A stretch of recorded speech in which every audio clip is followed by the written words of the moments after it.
Welcome to Picture Mavericks. So I need to tell you about the Green Mile, and I am warning you right now. This movie will break your heart in the most beautiful and devastating way possible. This is one of those films that stays with you forever, so let me walk you through it.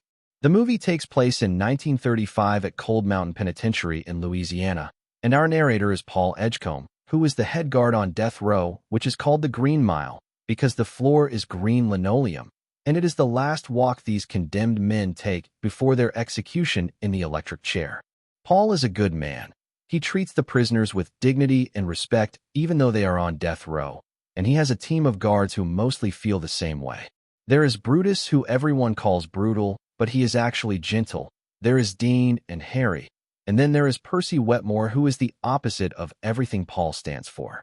Percy is cruel. He enjoys hurting the prisoners. He is a coward who acts tough, and the only reason he has this job is because he is related to the governor's wife, so nobody can fire him. Paul and the other guards hate Percy, but they have to tolerate him, and this creates constant tension. Now into this death row comes John Coffey, and this is where everything changes.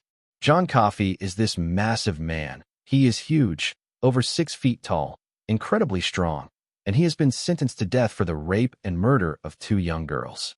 When he arrives, Paul notices something strange. John is gentle, he is afraid of the dark, he cries easily, and he does not seem like someone capable of such a horrible crime. But the evidence against him was overwhelming. He was found holding the 2 dead girls in his arms covered in their blood, so he was convicted and sentenced to die in the electric chair. As the days go by, Paul and the guards notice more strange things about John Coffey. He barely speaks, he is incredibly kind to everyone. And then something impossible happens. Paul has been suffering from a terrible urinary tract infection that causes him constant pain, and one day John asks to help him. Paul is skeptical, but he is in so much agony that he agrees, and John takes Paul's hand and somehow pulls the sickness out of him. Paul feels it leaving his body, and John breathes out this cloud of black particles like he absorbed the illness and then released it. Paul is completely healed, instantly, and he has no idea how to process what just happened. Then there is this mouse that lives on the Green Mile. The prisoners have named him Mr. Jangles, and everyone has grown fond of this little mouse except Percy, who hates it and wants to kill it. One day, Percy finally catches the mouse and stomps on it, crushing it, and everyone is devastated. But John Coffey asks them to bring him the mouse, and when they do, he performs the same healing he did with Paul. He takes the dead mouse in his hands, he breathes life back into it, and Mr. Jangles comes back to life completely healthy. At this point, Paul realizes that John Coffey has some kind of supernatural gift. He can heal people and animals. He can take away pain and sickness, and this makes Paul question everything. If John has this gift, if he is this gentle and kind, could he really have murdered those 2 little girls? Meanwhile, there is another prisoner on the Green Mile named Wild Bill Wharton, and this man is pure evil. He is violent. He is unpredictable. He attacks guards. He is vulgar and cruel. And one day, he grabs John Coffey through the bars, and John has a vision. He sees what really happened to those 2 girls, and he realizes that Wild Bill is the one who actually raped and killed them, not John Coffey. John was just a simple man who came upon the scene after Wild Bill had already committed the crime and run away. And John tried to heal the girls, but they were already dead. So when people found him holding their bodies covered in blood, they assumed he was the killer. John could not explain what happened because he is not smart enough to articulate it, and nobody would have believed him anyway, because he is a large black man in the 1930s South. So he was convicted based on appearance and circumstance, not truth. Paul realizes they are about to execute an innocent man who has the power to heal people, a miracle, and there is nothing he can do to stop it because the legal system has already decided John's fate. To prove to himself and the others what John can do, Paul and some of the guards secretly take John out of the prison one night and bring him to the warden's house because the warden's wife is dying of a brain tumor. John heals her completely. He takes the tumor out of her, and she is saved. But then John turns to Percy and forces Percy to breathe in all the sickness and evil that John has absorbed over time. Percy goes into a trance. He walks straight to Wild Bill's cell and shoots him dead. And then Percy collapses into a catatonic state where he never speaks or responds again. He gets sent to a mental institution where he will spend the rest of his life as a living vegetable. And Wild Bill, the real murderer, is dead.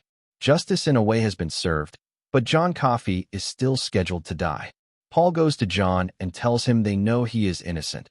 He offers to help John escape, to try to get him freed, but John refuses. John tells Paul he is tired of all the pain and cruelty in the world that he can feel and absorb. He says he is tired of people being ugly to each other, tired of feeling their pain, and he is ready to go. He sees his execution as a release, as peace. Paul is devastated, but he understands. And when the day comes for John's execution, Paul has to walk him down the Green Mile knowing they are killing an innocent man who performed miracles. John's last request is to watch a movie. They show him a film, and he is filled with wonder and joy for a brief moment, and then they take him to the electric chair.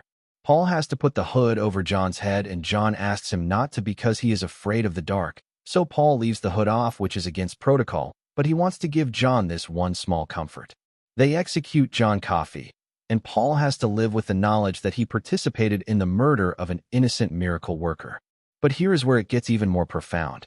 Years later, we see Paul as an old man in a nursing home telling this story, and he reveals something shocking. He is 108 years old, and Mr. Jangles the mouse is still alive after more than 60 years. When John healed Paul, and when John healed the mouse, he gave them something. He extended their lives far beyond normal. Paul realizes this is his punishment. He has to live an unnaturally long life watching everyone he loves die while he continues on, unable to forget what happened to John Coffey and the role he played in it. He says he is tired like John was tired, but he cannot die. He just keeps living with the guilt and the memory. The movie ends with Paul wondering how much longer he will have to live, how much longer his punishment will last. So what does the Green Mile teach us? This movie is filled with powerful lessons that will make you think about justice, humanity, and the cost of goodness in a cruel world. First, the justice system is flawed and can destroy innocent lives. John Coffey was convicted not because of evidence, but because of how he looked, where he was, and the prejudices of the time. An innocent man died because the system failed him, and this happens in real life too. The movie forces us to question whether we can trust institutions to always get it right, and it shows us the tragic consequences when they get it wrong. Second, goodness and power do not protect you from suffering. John Coffey had the power to heal. He was pure and kind, but that did not save him from injustice or pain. Sometimes the best people suffer the most, and life is not fair. The movie does not give us a happy ending where the good guy gets rewarded. Instead, it shows us the harsh reality that goodness is often punished. Third, empathy can be a burden. John's gift was also his curse because he could feel everyone's pain. He absorbed their suffering, and it exhausted him. This teaches us that people who are deeply empathetic, who feel things intensely, often carry a heavy weight that others do not see. Being sensitive to the pain around you is beautiful, but it can also break you. Fourth, sometimes death is a mercy. John did not want to be saved because he was tired of living in a world filled with cruelty. He saw his execution as peace, as an escape from endless suffering. The movie asks us to consider that for some people, continuing to live is harder than dying, especially when they have experienced too much pain. Fifth, we are all complicit in systems of injustice. Paul knew John was innocent, but he still participated in his execution because he was part of the system. He had a job to do. He followed orders. This teaches us that good people can do terrible things when they are part of unjust systems, and we have to ask ourselves where we draw the line. When do we say no? When do we refuse to participate, even if it costs us? Sixth, guilt and memory can be their own form of punishment. Paul's extended life is not a gift. It is a curse because he has to live with what he did forever. He cannot forget. He cannot escape. And everyone he loves dies while he continues on alone. This shows us that some actions haunt us for the rest of our lives, and sometimes living with guilt is worse than any external punishment. Seventh, miracles exist, but they do not guarantee happy endings. John Coffey was a literal miracle. He could heal the sick and bring back the dead, but he still died unjustly.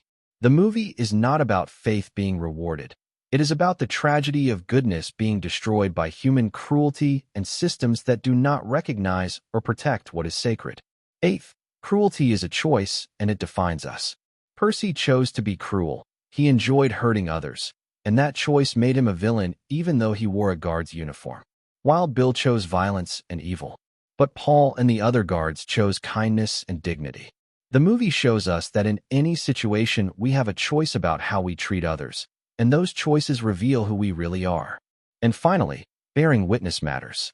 Paul tells this story decades later because he needs people to know what happened to John Coffey. Even though he could not save John, he can preserve his memory. He can make sure John is not forgotten. This teaches us that when we cannot prevent injustice, we can still honor the victims by remembering them and telling their stories. The Green Mile is not just a prison drama. It is a meditation on justice, mercy, the burden of goodness, and the weight of living with impossible choices. It asks us what we would do in Paul's situation. It forces us to confront the fact that good people sometimes participate in terrible things, and it shows us that miracles can exist in the darkest places, but they do not always lead to salvation. John Coffey's initials are JC, the same as Jesus Christ, and that is intentional. He is a Christ-like figure, innocent, healing, absorbing the sins and pain of others, and ultimately sacrificed by a system that did not recognize his worth. His death is a tragedy, but it is also a sacrifice that changes everyone who knew him. The movie leaves us with this haunting image of Paul as an old man still living, still remembering, still carrying the weight of that night on the Green Mile. And it asks us how we live with the knowledge of injustice, how we carry the memory of those we could not save, and whether redemption is even possible when we have participated in something unforgivable. This has been Picture Mavericks. Thanks for watching.